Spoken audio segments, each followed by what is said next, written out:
पेक्षा लवकरात लवकर, कारण की हा फक्त एखाद्या व्यक्तीसाठी नाही तर एखाद्या समाजात पुण्यातील केशवनगर मुंढवा परिसरातील एका व्हिडिओमुळे नवीन वाद निर्माण झाला आहे।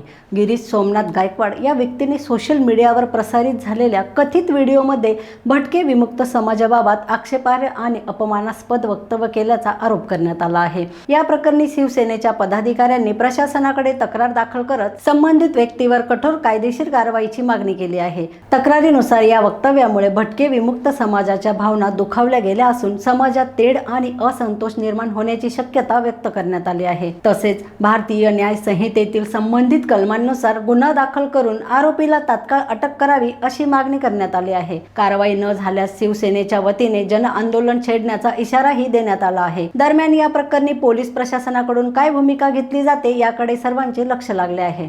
भटके विमुक्त जे नेहमी भटकत असतात, ज्यांचं अस्तित्व पूर्णपणे शून्य आहे, असे काही भटके विमुक्त त्या ठिकाणी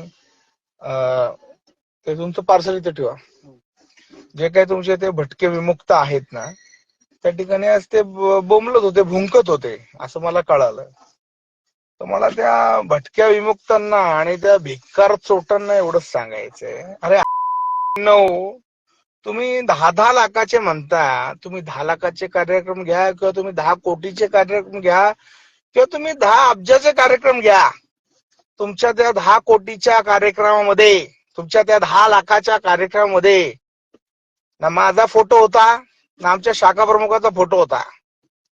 पुत्रांनो, जर तुम्ही आमचे फोटो टाकत नाही भिकांनो, 100 तुम्ही जर आमचे फोटो टाकू शकत नाही, तर आम्ही 10 रुपयाच्या कामामध्ये तुमचे